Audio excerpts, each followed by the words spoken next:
What about fantasy football teams? Who has them? Favorite sports teams? Anyway, when we do these things, it just about cracks me up, you know, when we have to get our cameras out. So we're going to find out exactly where this deer is coming, or which player shall I put on my fantasy football team. We spend hours and hours doing that. So in my mind, I'm thinking, okay, I've got to watch Rosa and see what she does. Just like hunting, you know, I just make it a game anyway. So what makes her smile? What makes her angry? And I observed that. It didn't happen overnight, guys. I screwed up big time, lots of times, but I learned. My dad never told me how to do this. It's one of those things I learned, but if we spent half the time observing our wives and what we do in like hunting or whatever, things will change. You know, if we don't know, we have to ask her questions, lots of questions, you know, because women like to talk. So we will get the answers we want to hear. You know, questions like, does she care more about the house or the car? Care more about our relationship? Does she want to stay up later after the kids are asleep? To live with her in an understanding way, you need to begin to understand her. And so the verse that keeps coming up on that one is 1 Peter 3:7.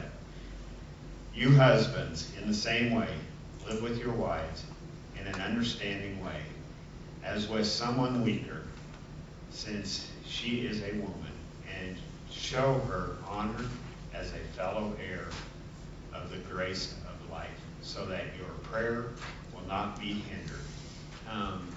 In this verse, weaker does not mean weaker. The weaker vessel in the original language actually means fine china.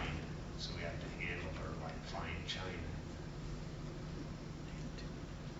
The next line that I'm going to address is, if I feel something, it must be true. Women have a lens or filter which we see ourselves. Their perspective is from their experiences in life, the way we were treated as a child, society expectations, etc. And this is actually rarely true. Many women believe that they are unattractive, overweight, or any other negative characteristic. And this, in turn, makes us feel less lovable, less worthy, less valuable. We look at ourselves with a magnifying glass rather than as a whole picture. It's like looking at a beautiful forest scenery, and, you know, it's gorgeous. But women look at the bugs and the deer dung and the tree sap that's going to make their shoes dirty or whatever. We can only see our flaws, and we cannot, and I think I speak to most women, we cannot see ourselves as God sees us. And in fact, I almost dare say I cannot see myself the way Bernie sees me. Most of us are really critical of ourselves, and we just have a desire for love and acceptance. Author Stephen James says, inside every woman lives a needy little girl wanting to feel pretty, loved, and secure. Guys, you are the only man in the world who can counteract any negativity perception your wife's father or the world may have placed on her. As her husband, you are the only man beside her father whom God has granted the power to influence her, to care of her being. Your wife's self-image regarding her beauty and value as a woman is fragile. When you love her, cherish her, respect her, and honor her, it can heal some of the wounds. You have that ability, and it needs to be used well. If used poorly or not at all, it can cause greater damage. If she doesn't get the affirmation from you, she'll find it someplace else. And, you know, that's this statistic that they have right now. 2/3 of the divorces in this country are followed by women. The biggest reason for that is not emotionally fulfilled. So, what a huge thing. You know, when I seen that statistic, it just about made me flip. I just can't believe So we have to raise our women up. I mean, every morning, I don't care what she looks like, you're beautiful. That's the first thing out of my mouth when she comes walking down. You're beautiful. She'll just walk right on by. She's beautiful. The more, you know, and habits like that I've developed over the years too. And the kiss before I leave. I make sure every morning I give her a kiss before I leave. It might not mean nothing to her, but she knows I was there. So yeah, we have to build her up. And she's the most precious thing, at least for me. Rose is my most precious thing, my friend. So I will build her up. I have a friend who was fairly recently involved in, it didn't go so far as an extramarital affair, but she was just looking for somebody to hear her, somebody that would sit and talk with her.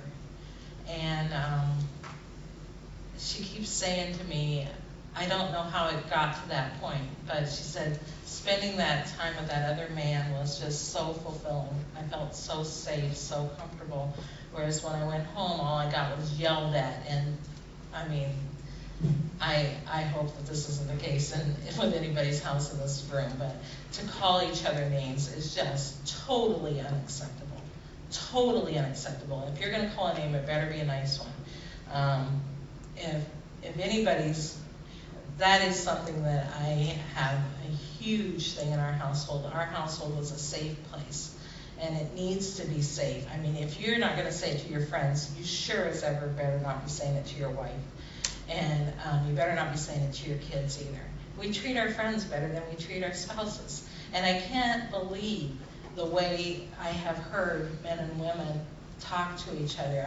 We have a couple sets of friends that it's just appalling to me to hear that go on. And the words that they'll say is totally wrong. But I'm encouraging you that if you're speaking to your wife or raising your voice to her, you need to stop, and you need to stop now. And you need to show her love, and you need to show her as much respect as you would give your boss, as you would give your best friend, as you would give your buddy that you go fishing with. You need to treat her well.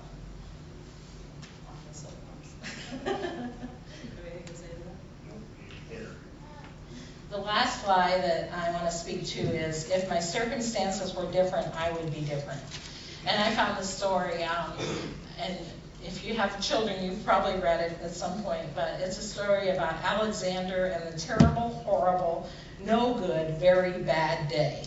And it reminds me of this lie, so I'll read just pieces of it. From the moment Alexander wakes up with gum in his hair, things just didn't go Alexander's way. When Alexander gets out of bed, he trips on the skateboard and drops his sweater in the sink while the water was running. At breakfast, Alexander's brother Anthony and Nick reach into their cereal boxes and find amazing prizes, while Alexander ends up with cereal. On the way to school, he doesn't get the window seat in the carpool. At school, his teacher, Mrs. Dickens, doesn't like his picture of his invisible castle, which is really just a blank sheet of paper. And she criticizes him for singing too loudly. At home, the family has lima beans for dinner, which he hates. There is kissing on TV, which he also hates. Bath time becomes a nightmare. Too hot of water, soap in his eyes, and he lost his marble down the drain. Then he has to wear his railroad train pajamas to bed, and he hates his railroad train pajamas. At bedtime, his nightlight burns out. He bites his tongue. No wonder Alexander wants to move to Australia. Alexander thought that if he lived in Australia, he would have had a good day. Sometimes we women feel that way too. If we're the victims, we're not responsible. We can't help the way we are. The enemy convinces us that the only way we can be different is if our circumstances were to change. If only we didn't have to move. If only we lived closer to our parents. If only we had a bigger house. If only we had more money. If only I weren't married. If only I had married somebody else. If only I had children. If only I hadn't had children. If only my husband would communicate. if only my husband would be the spiritual leader. This is an unavoidable, I'm sorry to tell you this, it's unavoidable, irresolvable issue until she is content with who she is, and that God has a purpose for her today in this very place. Sometimes I say things in jest, but even in jest, I believe, is some truth to the matter. For example, I declared, it's been 4 weeks ago, I have 2 weeks left. I gave my 6-week notice from parenthood. And 2 more weeks, I'm done parenting. We have 3 children, and the youngest one will be 22 next week. And then I have a 25-year-old and a 28-year-old. And I think I should be done. My parents were done with me at that age, and I think I should be done too. One of our children is married and has 2 children. And just as a side note, they live with us. So we got our house kind of full right now. And then our second one is single, and she lives in Des Moines. And then our third one is supposed to be trying to finish his last year of college, but that's a whole other story. And so, you know, there's part of me that everybody laughs at me when I say I'm going to quit parenting and I've only got 2 weeks left, but there's part of me that's really serious. I am tired of trying to parent. I am tired of trying to give advice and just having it fall on deaf ears. And so, you know, we say things in jest, but there's probably more truth to it than we care to admit. Bernie, on the other hand, he's more patient and tolerant with these children than I am, but I think that's probably because he just doesn't get hurt as easily as I do. But my Valentine's Day card 2 days ago, Bernie wrote, "I know God has a purpose for you, and I'm glad to be on this journey with you." This really needs to be communicated regularly, just how God is using her in the place she is. That sometimes it's hard to see in our daily grind, and many times it's easier when you're on the outside looking in that she is doing what she needs to do. I can't believe that there's even an issue here. And our daughter is a busy full-time mom with these 2 young children, preschoolers, and I can see better what a great parent she is than she can see herself. And so I try to affirm her on that, but she really needs to hear it from her husband. And I wish he was sitting here. He's not, but maybe I'll let him read it later. But she just needs affirmation that this is where she's meant to be. And like Rosa, she works at the store, and I know her purpose is to build people up. I can see it in her. She always has an answer.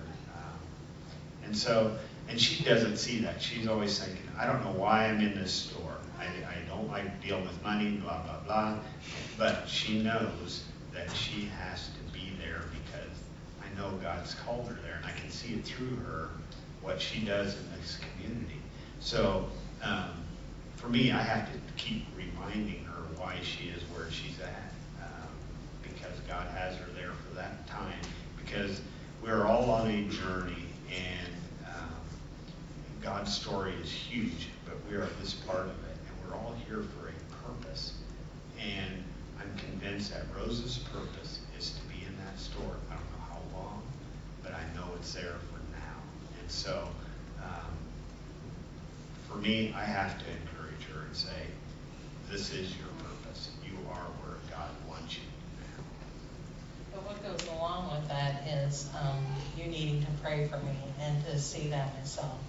Because as long as I hear it from you, and I appreciate that, and I need that, but I need to know it for myself from God too. So it's really important that you pray for your wife to